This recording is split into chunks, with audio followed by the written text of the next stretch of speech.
Very good morning, my dear students of class ninth, chapter 2, from your poem book, The Cold Within. I am going to start by James Patrick Kinney, The Cold Within. Here, stanza number 1. 6 humans trapped by happenstance in bleak and bitter cold. Each one possessed a stick of wood, or so the story is told. 6 humans trapped by happenstance. The story goes that 6 human beings, 1 woman and 5 men, 1 woman and 5 men, somehow, accidentally, by the way, somehow got trapped without any opportunity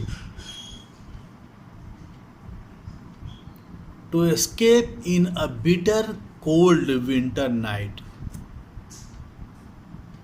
To escape in a bitter cold winter night, in bleak and bitter cold. Each one possessed a stick of wood, or so the story is told. They had a fire burning in their midst. They had a fire burning in their midst to keep them warm. And each of the 6 had a piece of wood with them to continue to withstand the cold. Each of the 6 had a piece of wood with them to continue to withstand the cold. A winter night, 6 people sit around a fire without any escape. How can they remain alive using their skills?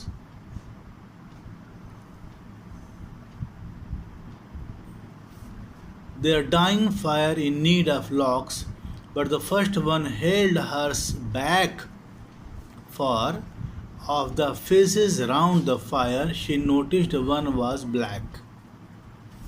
Fire fed on the logs of wood. Stanza number 2.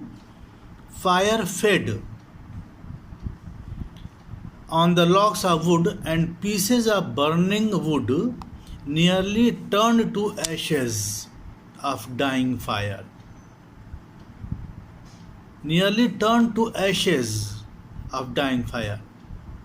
As time went by, the fire nearly burnt out. The white woman in the group thought to herself, noticing the face of a black man among the 6, that she shouldn't be generous to throw her piece of wood into the fire. She thought that there is no need to give her piece of wood into the fire. She hated the presence of the black man so much that she refused to share the warmth of the fire by throwing her piece of wood into it, even if she could equally be benefited. Even she could equally be benefited. The white woman suffers from race prejudice, casteism. The presence of a black man among the 5 others make her feel bitter.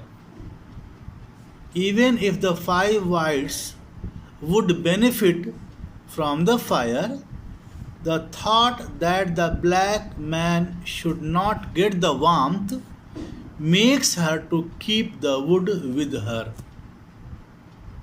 She did not give her piece of wood to the fire. Stanza 3. The next man looking across the way saw one knot of a church and could not bring himself to give the fire his stick to birch.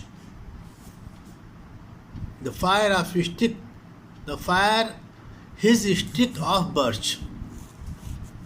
Sitting around the fire, another man saw somebody who didn't belong to his church, though both were whites. Though all other except one belonged to his church, though all other except one belonged to his church, he refused to throw the birch wood, birch is a tree, birch wood piece into the fire to keep it alive and share the warmth because of this one person. The difference in the religious sects to which both belonged, though both were Christians, made him to resist throwing his log of wood into the fire. The second man suffers from a prejudice against members of another sect, though the majority belong to the same church. Dislike for that one man makes him refrain from adding his stick to feed the fire.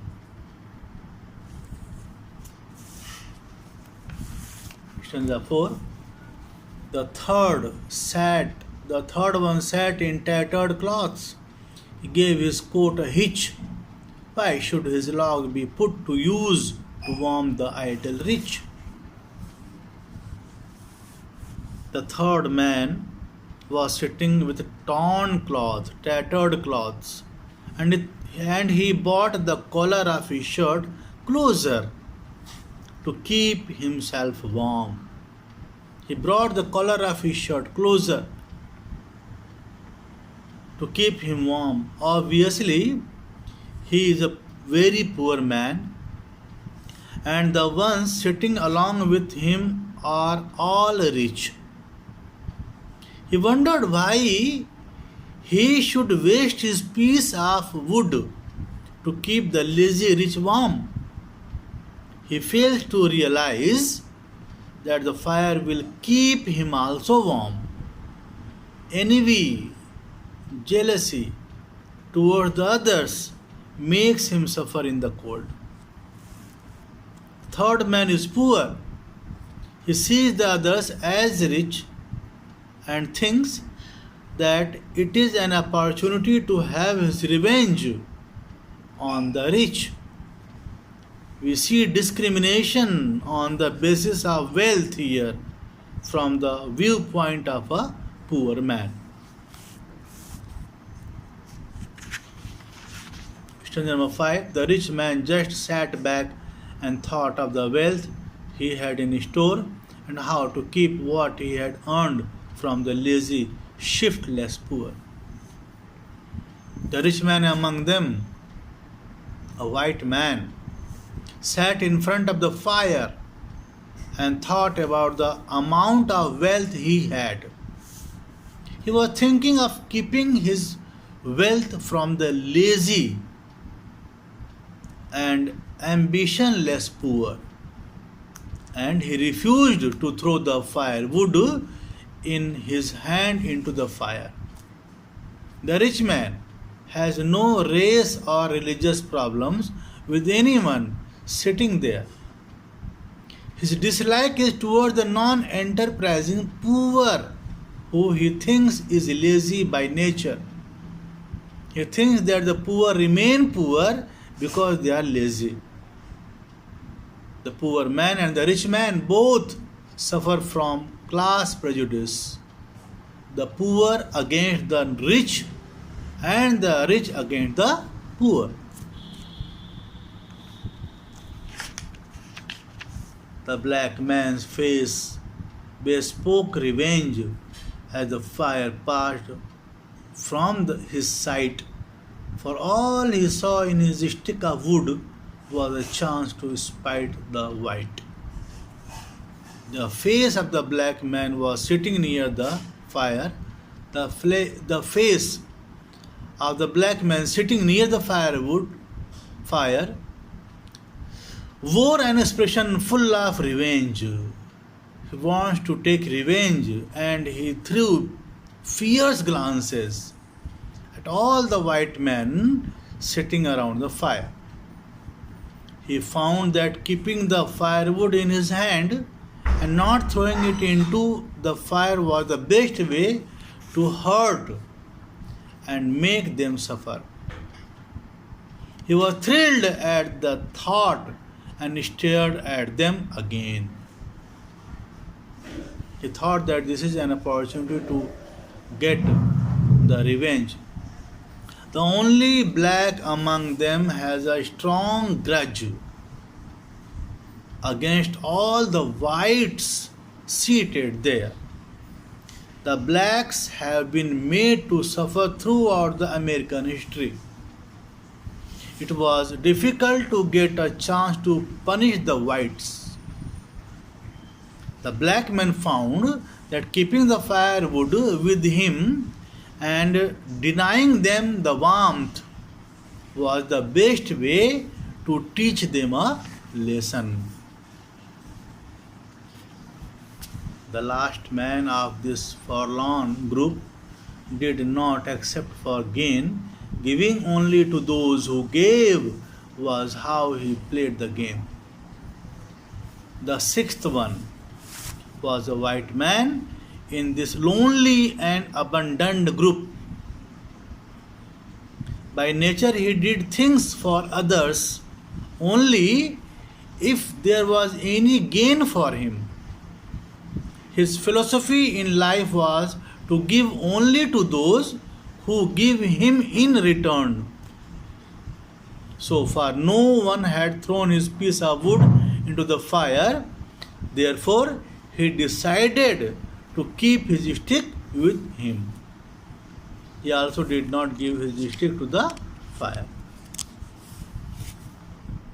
Their locks held tight in death's still hands was proof of human sin.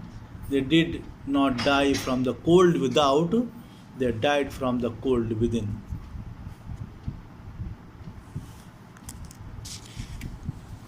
Very good line.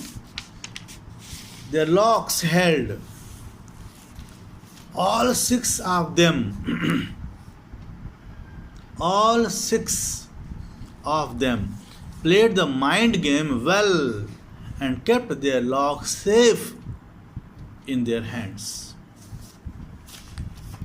The fire slowly died out for lack of firewood to keep it burning. The biting cold got into their bones. The warm cloths on them could not keep them warm and alive. All of them died in the freezing cold, in that bitter cold. The poet says that they didn't die due to the severe cold outside. They died because of the cold attitude within them. It was a sin for all of them to keep the sticks with them for having ill feeling, malicious for someone in the group. It was ironic to see that they all died holding a piece of wood in their hand. All died holding the piece of wood in their hand. But it is true that they died to each other even before due to their unjustified cold attitude. Everyone had prejudice against others and felt justified to be angry with at least one among them. As a result, each one decided to suffer themselves and all others. The poet highlights that narrow-mindedness, prejudices, discrimination in the name of religion, race, ethnicity, gender, and the like will end to self-destruction. It is a wake-up call for our consciences to realize and share the resources and mutually benefit till the last moment. This is the end of the poem. My dear students, if you have any problem, please ask me. Thank you so much.